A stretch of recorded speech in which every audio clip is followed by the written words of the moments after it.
Tik tik tik, bunyi hujan di atas genting. Demikianlah sepenggal lagu tentang hujan. November Rain, begitu saya menyebutnya, dan juga disebut Guns N' Roses ya dalam lagunya. Dalam beberapa hari terakhir hujan sudah mulai turun, tidak hanya di Madiun tempat tinggal saya, tapi secara keseluruhan curah hujan di sejumlah wilayah Indonesia meningkat dalam beberapa hari terakhir. Menurut Badan Meteorologi, Klimatologi dan Geofisika atau BMKG, penyebab peningkatan curah hujan itu salah satunya adalah fenomena La Nina lemah yang sedang melanda Indonesia. La Nina adalah fenomena alam yang menyebabkan udara terasa lebih dingin atau penyebab curah hujan yang lebih tinggi di suatu wilayah. Sebagaimana diberitakan oleh Kompas.com, Kepala BMKG Dwi Korita Karnawati mengatakan, La Nina cukup berpengaruh terhadap peluang curah hujan di Indonesia, tapi tidak menimbulkan badai. Kami menghimbau agar masyarakat mewaspadai potensi curah hujan lebih tinggi akibat kondisi La Nina. Akan tetapi La Nina ini bukan badai tropis ya, ujar Dwi Korita. BMKG menyampaikan peringatan dini waspada La Nina menjelang akhir tahun 2021. Peringatan ini berdasarkan pengamatan data suhu permukaan laut di Samudra Pasifik terbaru.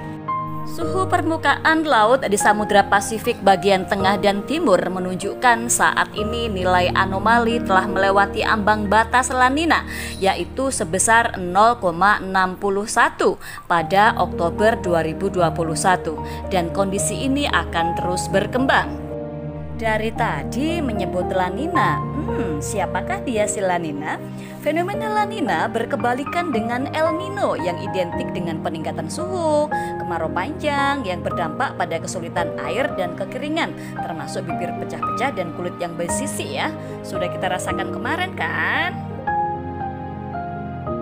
Fenomena La Nina terjadi karena pendinginan suhu muka laut atau SML di Samudra Pasifik bagian tengah hingga di bawah suhu normal.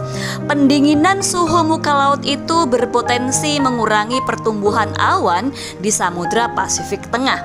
Selain itu, angin pasat atau trade wind berhembus lebih kuat dari biasanya di sepanjang Samudra Pasifik dari Amerika Selatan ke Indonesia. Kondisi itu menyebabkan massa air hangat terbawa ke arah Pasifik Barat. Oleh sebab itu, air yang lebih dingin di bawah Laut Pasifik naik ke permukaan untuk mengganti massa air hangat yang berpindah. Fenomena ini disebut upwelling, itu membuat SML turun. Dengan demikian, selain angin muson, La Nina menjadi salah satu faktor yang menyebabkan curah hujan meningkat di Indonesia. Jadi, fenomena La Nina ini menguatkan curah hujan bulanan ya. Dengan kata lain, Indonesia saat ini lebih hangat, di sana lebih dingin, sehingga terjadi anomali atau perbedaan. Secara teori, apabila perbedaan itu mencapai minus 0,5, maka itu dinyatakan sebagai ambang batas terbentuknya La Nina. Dan pada saat Oktober kemarin, ambang batasnya sudah mencapai 0,61. Korita menambahkan peristiwa itu menyebabkan terjadinya aliran massa udara basah, tapi bukan sirkulasi yang kencang seperti saat terjadinya badai tropis. Jadi tidak usah khawatir ya teman-teman, yang ada di Indonesia itu adalah fenomena La Nina rendah. Akan tetapi kita tetap harus waspada ya. Dan apa saja sih dampak La Nina yang ada di Indonesia? Pasokan aliran massa udara dari Samudra Pasifik menuju ke wilayah kepulauan Indonesia dapat meningkatkan pembentukan awan hujan dengan tambahan massa udara basah sehingga mengakibatkan peningkatan curah hujan. Berdasarkan hasil monitoring, meskipun La Nina masih lemah, namun harus waspada bila nanti menjadi moderat karena dampaknya akan lebih daripada saat ini. Selain berpengaruh terhadap curah hujan, La Nina juga berisiko meningkatkan ancaman bencana hidrometeorologi di sejumlah daerah.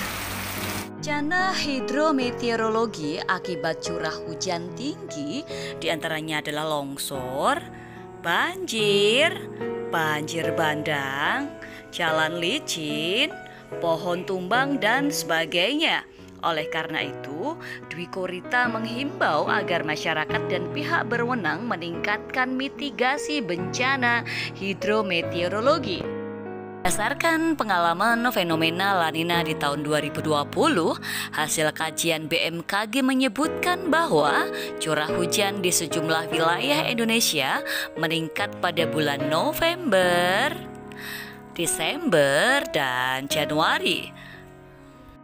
Beberapa daerah bahkan mengalami peningkatan curah hujan berkisar antara 20 hingga 70% di atas normal, seperti Sumatera bagian selatan, Jawa, Bali, Nusa Tenggara Timur, Kalimantan bagian selatan, dan Sulawesi bagian selatan.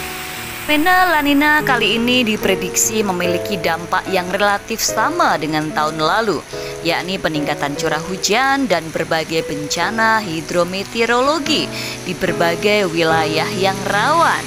Seperti di Malang kemarin terjadi banjir bandang yang bercampur dengan lumpur dan batu. Kita harus senantiasa waspada dengan kondisi saat ini. Demikian adalah fenomena yang terjadi akhir-akhir ini ya teman-teman. Dan inilah sebabnya hujan sudah mulai turun dengan intensitas yang menurut saya sudah mulai tinggi. Dan saya lebih suka menyebutnya dengan November rain. Sedia payung sebelum hujan dan sedia jas hujan sebelum berangkat kerja. Terima kasih sudah menonton video saya. Semoga bermanfaat buat teman-teman semuanya. Dan terima kasih. Dadah.